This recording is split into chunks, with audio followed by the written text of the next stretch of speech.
Nah itu kalau di depan, dari depan sampai sini tadi pakai lampu spot, perlu nggak sebenarnya itu lampu spot?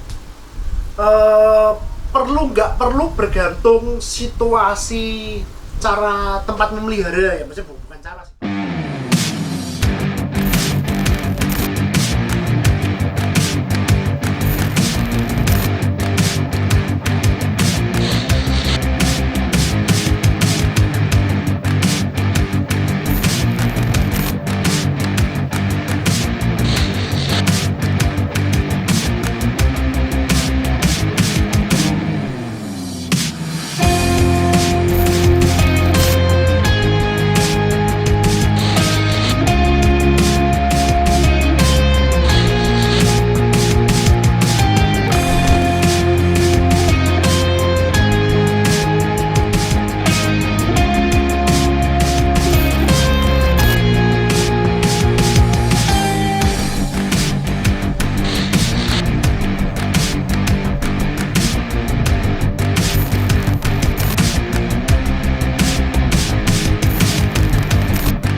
Hai, ya sekarang kita lagi ada di Bojonegoro di farmnya Koberil. Di sini sudah kita lihat, di sini banyak banget iguana dan emang di sini emang farmnya jadi buat breedingnya. Kandangnya sih luas banget, jadi ada beberapa indukan, nggak cuma green, ada red juga.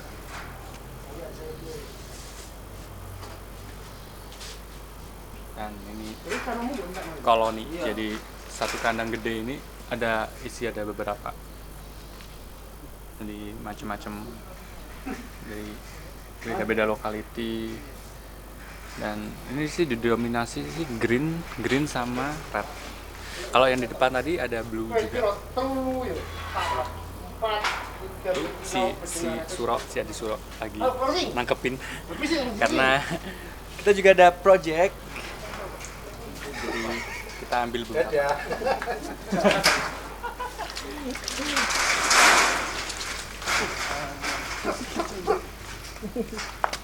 Cukup. Ada mulu lagi.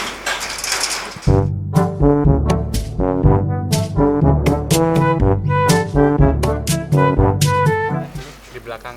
Jadi kalau kalian punya lahan dan lahannya nganggur nggak kepakai, bisa tuh ditanemin ini kangkung. Jadi ya ngehemat juga sih, maksudnya kalau kita nggak sempet beli, jadi bisa ambil yang di kebun gitu.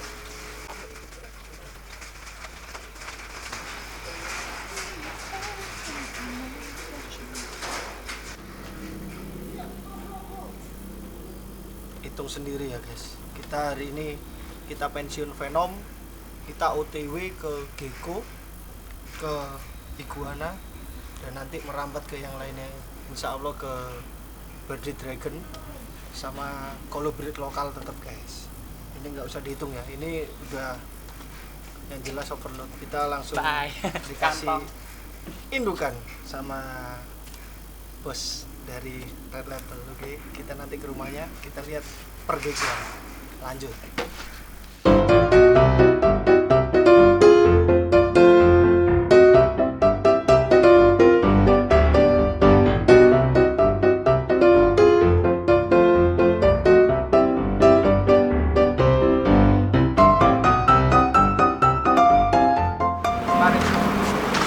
Perampokan iguana, kloter pertama sudah. Satu udah lah. Pokoknya segitu. Kita mau meluncur ke rumahnya legend dari Surabaya untuk belajar pasukan gecko. BD Cus.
Jadi ini ada beberapa baby dragon, ada beberapa mob juga, ada terus apa ini, ada hippo, trans zero.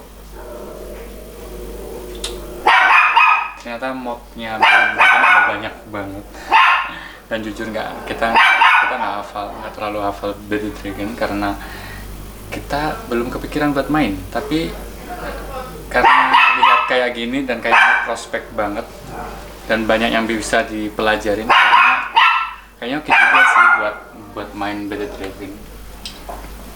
Dan walaupun tempatnya panas, tetap pakai namanya lampu spot.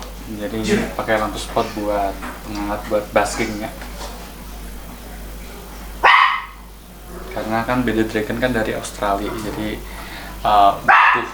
butuh kayak gini mati, berarti butuh timer, jadi emang biar pendinginan bagus.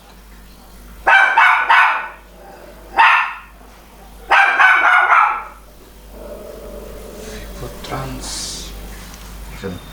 Dan ini ada beberapa contoh calon indukan. Yang di belakang tadi kan yang baby, jadi ini calon indukannya.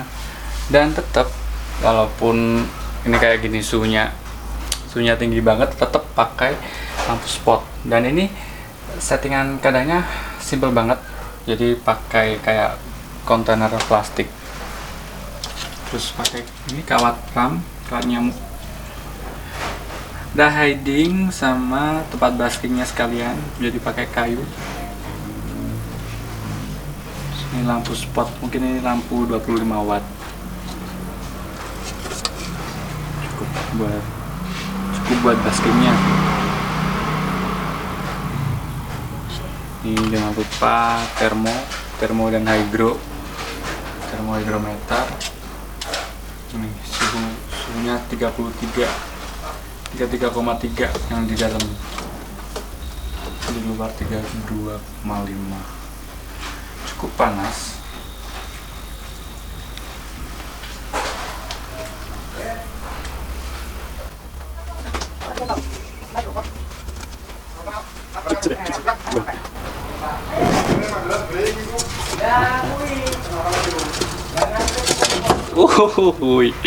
Ternyata dia punya respon, dia punya feeding respon sama kayak Varanus. Asik sih. Kayaknya bisa jadi alternatif mainan kita, karena kan udah nggak keep Venom lagi, jadi bingung mau keep apaan. Mungkin Bearded Dragon jadi alternatif sih ya.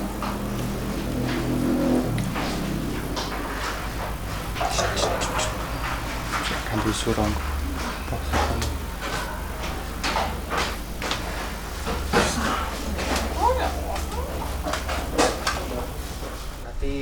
di depan tadi madam udah ketemu sama pasukan penerima tamu, Pak.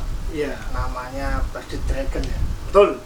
Nah, sebelum jauh-jauh kita kenalan dulu dong. Ini bisa dibilang maestro lawas ini, Pak. Yubi. newbie dari zaman RX loh, Pak. Dari zaman RX saya masih di Bandung. Baca ini Beril Theo dulu kura-kura kalau nggak Iya, salah. dulu aku kura-kura. Kura-kura set. Sebenarnya multiply sih dulu aku pertama kali. Oh, multiply dulu.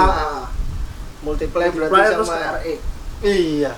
Itu zaman RX itu udah lama banget, Lama Pak. banget tuh. Sampai berevolusi vakum akhirnya. Iya, betul. Aku Nah, ini dulu aktif, Pak. Kita sering ketemu di main sering di arena kontes. Baru sekarang ini berapa tahun ya? 3 tahunan udah males. Nah, ini kalau teman-teman yang di Surabaya mungkin sudah kenal. Dulu Surabaya di mana, Pak? Dulu aku waktu kuliah di Petra, tinggalku di Siwalan-Kerto. Oh iya, di Siwalan-Kerto. Sialan-Kerto. Siwalan-Kerto. Dulu kalau teman-teman yang sering kontes pasti sering ketemu Red Label, Pak. Iya, betul. Yang sudah vakum sekarang. Cuman Pak Yuda kayaknya masih muncul. Lalu Pak Yuda kalau lihat video ini. Masih aktif itu. Kemarin terakhir di Perbuan, Ya, di Perbuan. Monopohon. Sekarang gila monop ya sekarang. Semua jawara-jawara di sana Sikat semua. Benar kan luar biasa Bapak Yuda.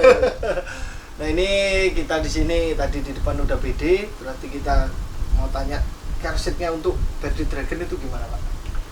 Kalau Bearded Dragon sih carsitnya sebenarnya hewan ini termasuk mudah dipelihara. Makanannya juga mudah didapat. Serangga sama sayuran. Serangga bisa pakai jangkrik, bisa pakai ulat Hongkong, bisa juga pakai dubia kalau ada budget lebih ya. Sebenarnya paling bagus dubia, cuman ya harga dubia lumayan mahal kayak gitu. Dan sayuran sih, kalau sayuran itu kalau aku sih pakai sawi ya. Sawi. Sama kadang campurin wortel atau kecambah. Toge. Mix ya, omnivora berarti. Iya, dia sebenarnya omnivora. Nah, itu kalau di depan dari depan sampai sini tadi pakai lampu spot. Perlu nggak sebenarnya itu lampu spot? Perlu nggak perlu bergantung situasi cara tempat memelihara ya, maksudnya bukan cara sih, tempat. Karena pada dasarnya Bearded Dragon ini kan hewan bukan asli Indonesia, Ya. dia dari benua Australia. Dan kalau kita lihat habitatnya dia di sana itu kayak di desert gitu lah, Di maksudnya padang pasir, ya. di rock bebatuan. Dan di mana suhu di sana itu cukup tinggi. Jadi hewan ini membutuhkan suhu yang tinggi untuk pencernaannya. Nah, untuk di Indonesia sendiri kalau kita peliharanya sudah semi outdoor atau outdoor, itu nggak pakai lampu nggak apa-apa, karena suhu terutama aku di Bojonegoro ya, itu suhu kalau siang hari sudah bisa mencapai 38, 37, lumayan panas di sini. Nah, suhu pencernaan Bearded Dragon itu ada di 37, 38. Jadi nggak perlu pakai lampu, sudah cukup. Sudah sesuai sama aslinya. Sudah bisa melakukan pencernaan. Tetapi kalau kita peliharanya indoor, kayak saya ini kan ada yang indoor, ada yang outdoor. Yang di indoor itu kalau saran saya wajib menggunakan lampu, karena kalau suhu di ruangan cuma 30, 33, 32, 31 itu dia belum bisa melakukan pencernaan. Yang Kalau maksimal ya. Kalau nggak bisa melakukan pencernaan, sistem metabolismenya nggak bekerja ya sakit penyakit pasti akan datang. Ini terus kebanyakan dari Bearded Dragon ini penyakitnya apa, Pak? Kalau Bearded Dragon umumnya sih muntah. Iya, terus jamur sama pernafasan. Iya, pneumonia. Kemarin kayaknya pernah ada kasus pupnya ada warnanya hijau apa itu ya. Ya, Jadi kalau terlalu sering jarak dia makannya terlalu dekat. betul, itu masalah pencernaan. Cuman umumnya jarang sih ya, kalau pencernaan berarti makan terlalu dekat ditambah suhunya nggak optimal untuk dia pencernaan. Kalau suhunya optimal, di saya sih makan setiap hari aku kasih makan sayuran dan serangga dengan suhu yang optimal nggak pernah ngalamin kasus gitu. Itu Kalau makannya pagi sore apa cuman pagi aja sampai full tank? Kalau aku sih sayuran selalu tersedia di kandang ya, karena pada prinsipnya Bearded Dragon ini dietnya itu kalau sudah yang dewasa 70 banding 30, 70% sayuran, 30% serangga. Sedangkan untuk yang masih baby kebalik. Serangganya lebih banyak, sayurannya lebih sedikit. Jadi yang udah besar aku selalu taruh sayuran. Nah, kebanyakan pencernaannya terganggu karena suhunya nggak optimal. Oh iya. Itu. Jadi memang sebenarnya kuncinya di suhu sih. Pernapasan pun kuncinya di suhu. Kadang-kadang di Indonesia ini terutama ini kita mulai memasuki musim pancaroba ya, musim penghujan. Kelembapan jadi tinggi. Terus suhu udara juga turun. Nah, termasuk Bearded Dragon ini hewan yang hidup di udara kering. Iya, benar. Bener kan, di negara 4 musim kan humidity itu rendah. Sedangkan di Indonesia kita negara 2 musim, humidity-nya termasuk tinggi. Nah, itu yang menyebabkan pernapasan, pneumonia. Nah, biasanya kalau Bearded Dragon itu sakit nggak pernah cuma satu sih, mesti kayak Komplikasi lah. iya, Tambahan. mesti. Nah, kalau yang masalah jamur berarti kebersihan kandang juga. Betul lah, kalau jamur udah jelas lah kebersihan kandang. Soalnya yang terjadi di kita dulu pernah nyoba, tapi bukan di BD Pak, di iguana. Iya. Kita kan kehidupannya di Varanus, Salva dan kawan-kawan yang berkaki, dan dia memang hidupnya jorok. Ketika kita pindah ke iguana sama Bearded, biasanya minimal jari-jari ini tumbuh jamur. Iya. Kebersihan kandang. Nah itu kalau penyakit yang tadi disebutkan itu pengobatannya? Kalau pengobatan sih apa dulu nih, pernafasan sih kalau aku pakai di nebulizer ya, pencegahannya di nebulizer. Terus kalau untuk dosisnya aku sendiri tanya ke vet. Iya, ke vet. Mas Wawan. Pernah ngomong-ngomong sama Mas Wawan, dikasih dosis ya kayak gitu. Kalau akhirnya aku beli sendiri alat nebulizernya. Kalau pencernaan sih aku pakai itu ya, metronidazole. Sama dosisnya tanya ke Mas Wawan. Oh iya. Gitu. Kalau jamur cukup dibersihkan. Ya, dibersihkan, jaga kebersihan kandang. Terus ya kalau jamur sih pakai obat jamur manusia. Nah, kalau jamurnya biasanya kita telat nangani bisa sampai putus ya Pak ya? Iya. Jari-jarinya sampai habis terus putus. Mati lama-lama. Iya, soalnya merambat Pak. Saya kayak jamurnya di BD kayak kusta sih. Oh iya.